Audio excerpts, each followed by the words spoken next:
அஸ்ஸலாமு அலைக்கும் வரஹ்மத்துல்லாஹி வபரகாத்து.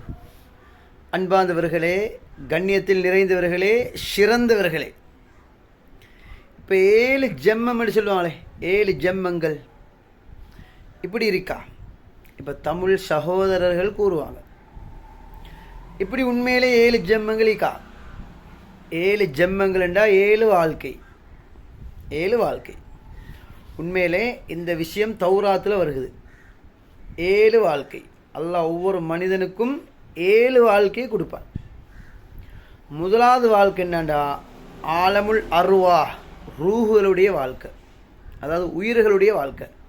பண உடம்பில்லை, வெறும் உயிர் மட்டும்தான் வாழ்க்கை. அப்போ அல்லாஹுக்கு சுப்ஹானஹு வ தஆலா எல்லா ஆத்மாக்களையும் எல்லா ரூஹுகளையும் படைச்சு கேட்டான், அலஸ்து பிரப்பிக்கும், நான் உங்களுடைய இறைவன் அல்லவா? அப்போ எல்லா ஆத்மாக்களும் எல்லா உயிர்களும் கூறியது, நீ தான் எங்களுடைய இறைவன்.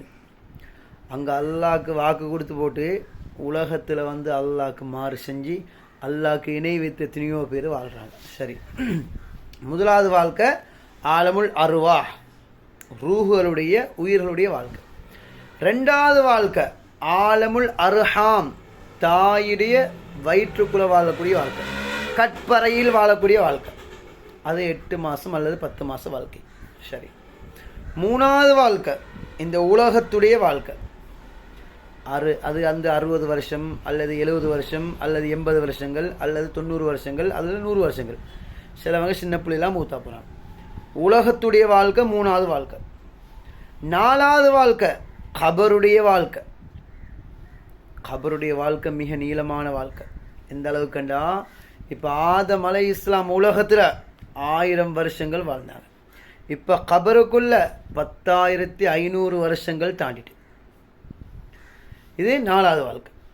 அஞ்சாவது வாழ்க்கை கியாமத்துடைய வாழ்க்கை, டே ஆஃப் ஜட்ஜ்மெண்ட், கியாமத்து நாள். இந்த வாழ்க்கை எப்படி என்றா, கிட்டத்தட்ட 50,000 வருஷங்கள் வாழணும். கியாமத்து எங்கு உருவாகும்? இந்த உலகத்தை அல்லாஹ் அழிச்ச பின்னால ஷாம் தேசம், சிரியா, ஜோர்தான், பலஸ்தீன், லெபனான், துருக்கியில் சின்ன ஒரு ஏரியா, இதுதான் ஷாம். அல்லாஹுக்கு சுப்ஹானஹு வ தஆலா இந்த உலகத்தை அழிச்ச பின்னால ஷாம் தேசத்தில் ஒரு உலகத்தை உருவாக்குவான், ஒரு புதிய ஆகிரத்தை உருவாக்குவான். எப்படி என்றா, பூமி எல்லாத்தையும் செம்பு தரைகளாக மாற்றுவான், எல்லா மக்களையும் உடுப்பில்லாமல் செருப்பில்லாமல் எழுப்பாட்டுவான். சூரியன் தலைக்கு மேலே கொண்டு வரப்படும், அல்லது ஒரு ஜான் அளவு கொண்டு வரப்படும், அல்லது சுருமா குச்சின் அளவு கொண்டு வரப்படும். அந்த மஹ்ஷர் மைதானத்தில் அந்த கியாமத்து நாளையில் மனிதர்கள் விரும்பியோ விரும்பலையோ, ஆசைப்பட்டோ ஆசைப்படலையோ, ஒவ்வொரு அடியார்களும் 50,000 வருஷங்கள் வாழ்ந்தே ஆகும். அப்போ இது அஞ்சாவது வாழ்க்கை. ஆறாவது வாழ்க்கை ஒன்று நரக வாழ்க்கை அல்லது சொர்க்க வாழ்க்கை. ஆறாவது வாழ்க்கை நரக வாழ்க்கை அல்லது 7வது வாழ்க்கை சொர்க்க வாழ்க்கை. இப்போ பாவம் செஞ்சு போட்டு தௌபா இல்லாமல் மூத்தா போனால் அல்லாஹ் நரகத்தில் போட்டு அதற்கு பின்னால் சொர்க்கத்தை கொடுப்பான். ஆனால் அல்லாஹ்க்கு இணை வைத்தவர்கள் நரகத்தில் நிரந்தரமாக இருப்பாங்க. அன்பார்ந்தவர்களே, நரகம் எவ்வளோ பயங்கரம் தெரியுமா? சொன்னாங்க நபி ஸல்லல்லாஹு அலைஹி வஸல்லம் அவங்க, நரக நெருப்பு எந்த அளவுன்னு சொன்னால் உலக நெருப்பை விட 70 மடங்கு பவரானது. அது மட்டுமல்ல அன்பார்ந்தவர்களே, நபி ஸல்லல்லாஹு அலைஹி வஸல்லம் சொன்னாங்க, 7 வகையான நரகங்கள் இருக்கு. அதில் ஒரு நரகத்தில் 4 வகையான ஆறுகளோடும், அதில் ஒரு ஆறுடைய பேர் மாவுல் ஹமீம். இது தான் ஆக பவர் குறைஞ்ச ஆக லோவான நெருப்பு, நரக நெருப்பு.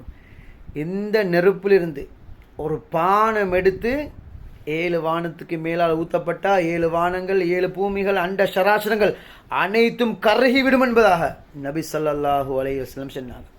அப்போ 7 வாழ்க்கை இருக்குது. அப்போ மூணாவது வாழ்க்கையில் நாங்கள் வெற்றி பெற்றோம்டா எல்லாம் வெற்றி, மூணாவது வாழ்க்கையில் தோல்வி அடைஞ்சோம்டா எல்லாமே தோல்வி.